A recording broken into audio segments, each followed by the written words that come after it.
Yo, man, what's up, man? Big Dog is back once again, man. And I just wanna I had got another little video for y'all, man.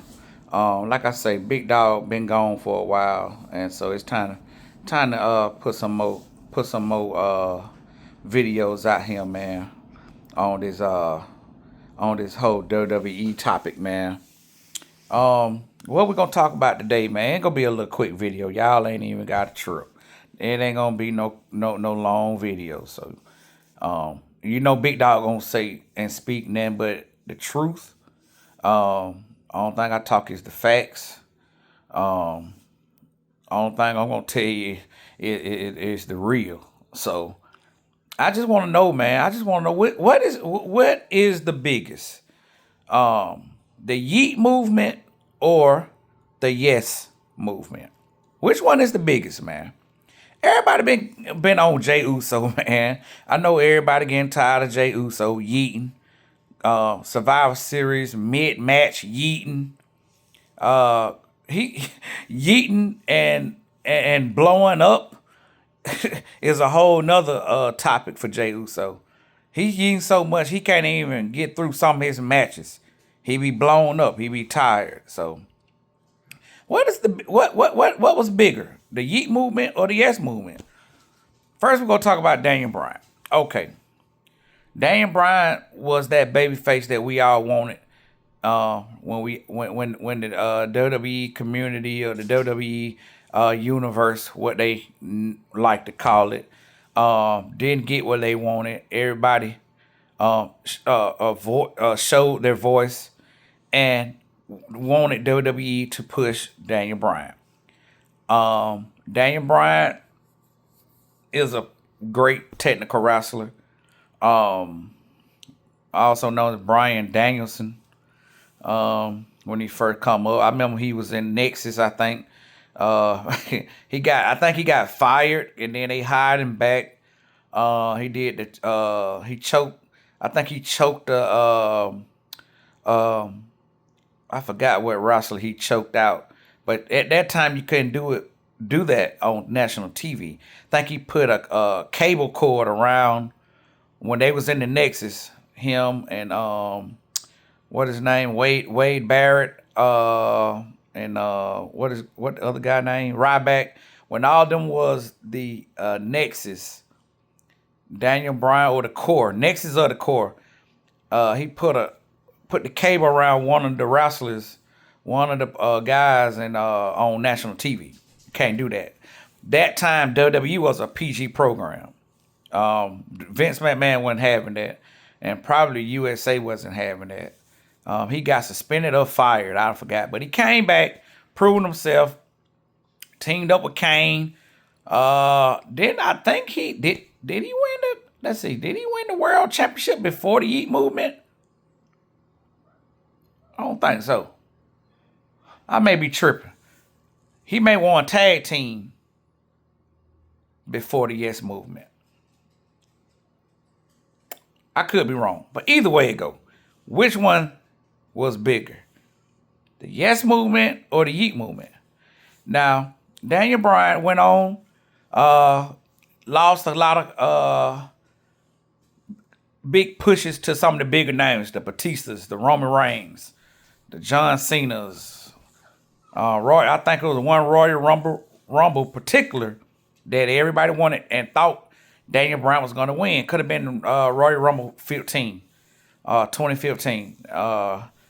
Everybody wanted him to win. He didn't win.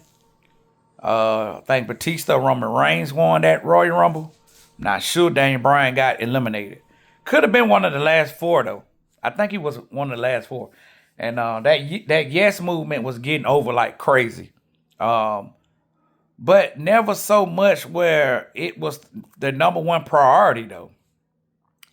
Now, the WWE Universe voiced their opinion so much that Daniel Bryan went on to WrestleMania 30 that year and won the WWE Championship.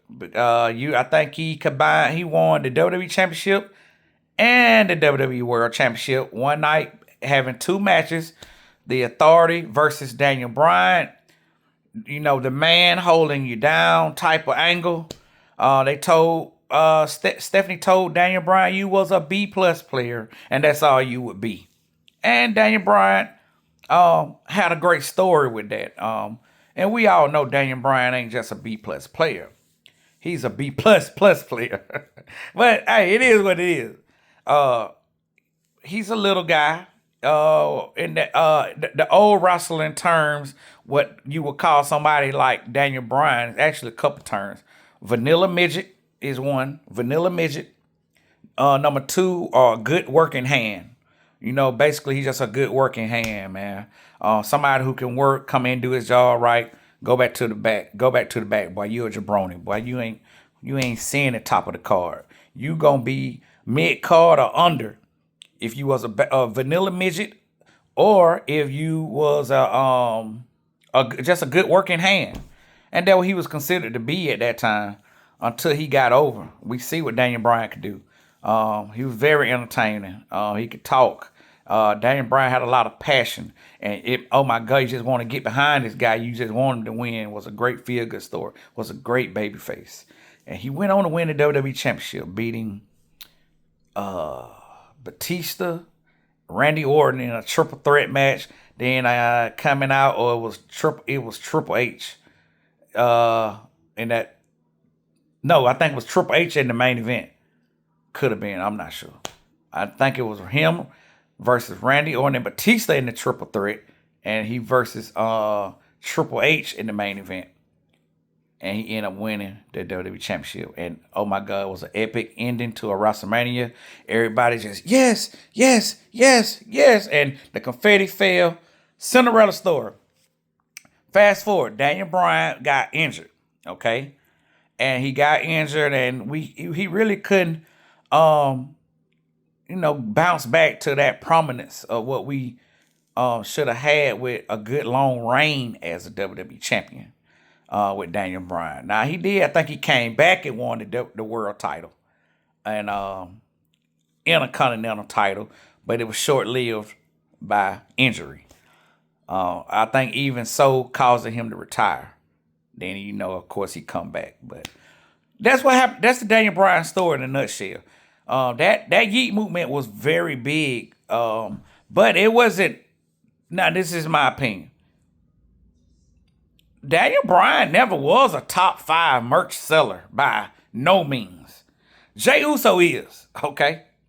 And let me give you a little business side of why they keep pushing the Yeet Movement with Jey Uso. Okay, let's start off with Jey Uso. Jey Uso was a product of the Bloodline story by who? Triple H, Paul Heyman. The biggest storyline on TV for 4 to 5 years, okay? This Bloodline storyline was better than anything other than maybe Yellowstone on national TV, which probably were the biggest TV the biggest storyline and TV series outright, I think, around by that time. Yellowstone, and it might have been something else, but Yellowstone was huge. And other than that,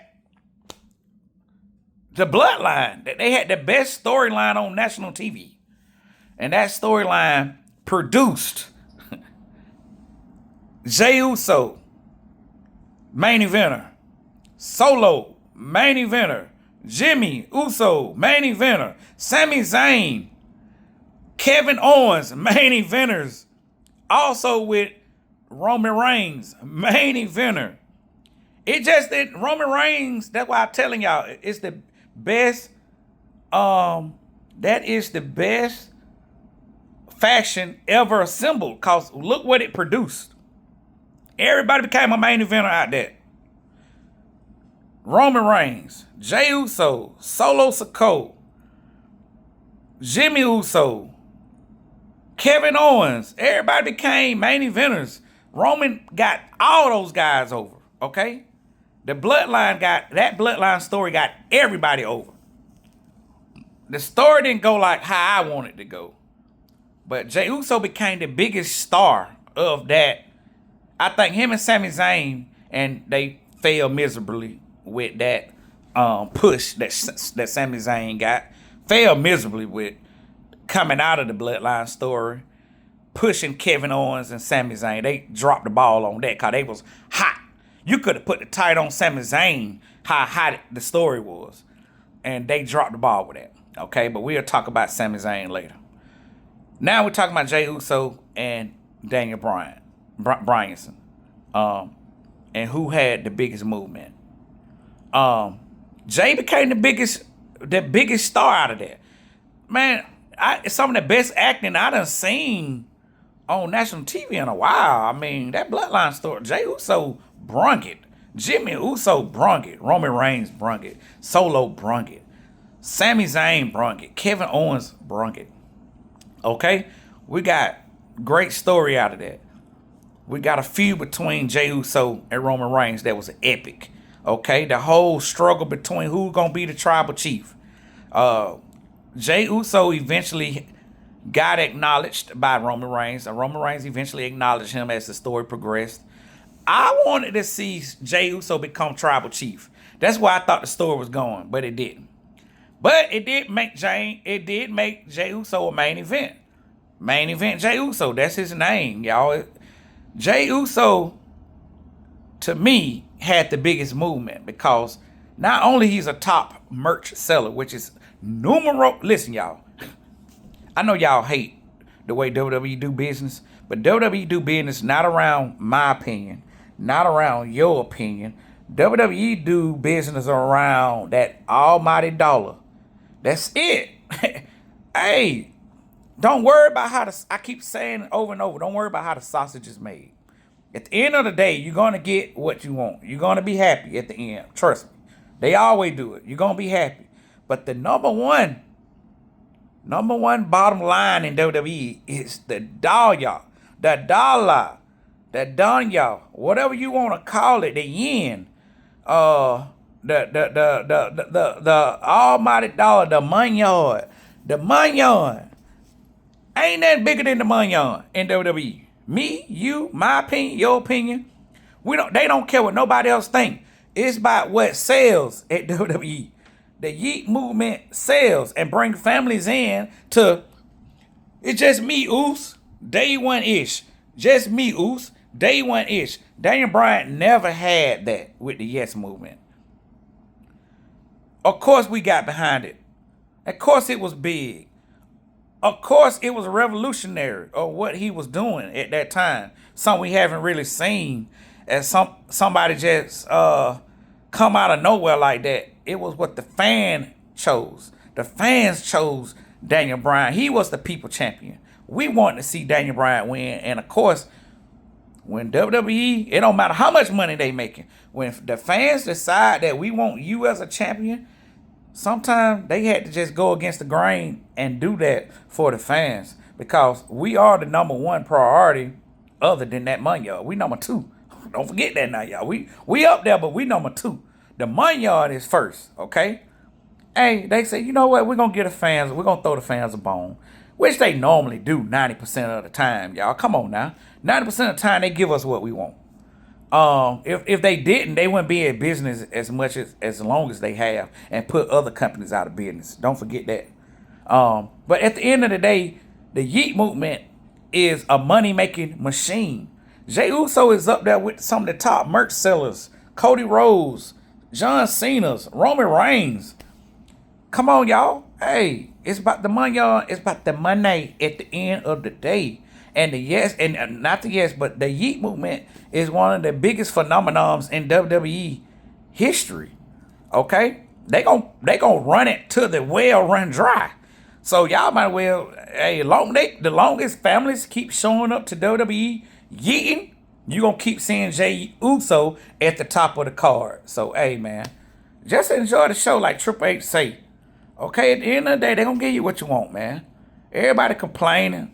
Come on, man. Y'all was just riding. Everybody was riding Triple H's nutsack 5 years ago, 2 years ago, a year ago, 3 years ago. He been cooking up for 5-6 years, and gave you one of the best storylines ever assembled on national TV. And now everybody want to jump ship and go against Triple H and his booking. I question it sometimes. Yes, I'm a fan at the end of the day. But the dude been cooking up. Okay, give it some time. Everything gonna work out. But trust me, I'm gonna question it. He do some stuff to have me like, hey Triple H, what you doing, man? Come on, man. What you doing, Triple H? Who booking the show? You or Stephanie? Who booking the show? You or your kids? Who booking this crap? But at the end of the day, the booker always gonna get blamed. So it ain't Vince Russo, was it Vince Russo and Vince McMahon didn't hit every time. They just throw stuff at the board and see what sticks. WCW didn't hit all the time. ECW didn't hit all the time, y'all. Y'all ain't like WWE the only one that produces bad booking. Come on, man. They ain't the only one that done produce bad crap on TV. Some of these shows I see on syndicated, non-syndicated, streaming, non-streaming, YouTube, this shit is trash, okay? Ain't no good TV on right now. Ain't really no good shows other than 911. I love my show 911. Other than, I think 911, Yellowstone, and WWE Bloodline Stories, the last three things I done seen in the last 5 years, okay? Some of the best stuff on I think 911 is on Hulu or Netflix. I'm not sure which one, but Paramount. I think it might be Paramount. But yeah, man, hey, 911 is cooking up right now. All of them. 911 Nashville. 911 and then 911 Austin. They got like 7 damn series out. Go watch 911 if you get a chance, man. It's a great show. But back to the Yeet Movement versus the Yes Movement. Jimmy, I know I said this video was gonna be long. I'm about to cut it short, y'all. At the end of the day, Jey Uso became the biggest star out the bloodline. Jey Uso has the biggest movement. Jey Uso is a top merch seller, and as long as he's a top merch seller, he gonna be at the top of the card, y'all. Okay, I know you're getting tired of it. I'm getting tired of it too. But at the end of the day, it's about what put asses in the seats. Okay? It's about what put asses in the seat, and families keep paying $500 to $1,000, $2,000 to go see a WWE show. Okay? It's about that. It ain't about what we want all the time. Okay? At the end of the day, they are a business.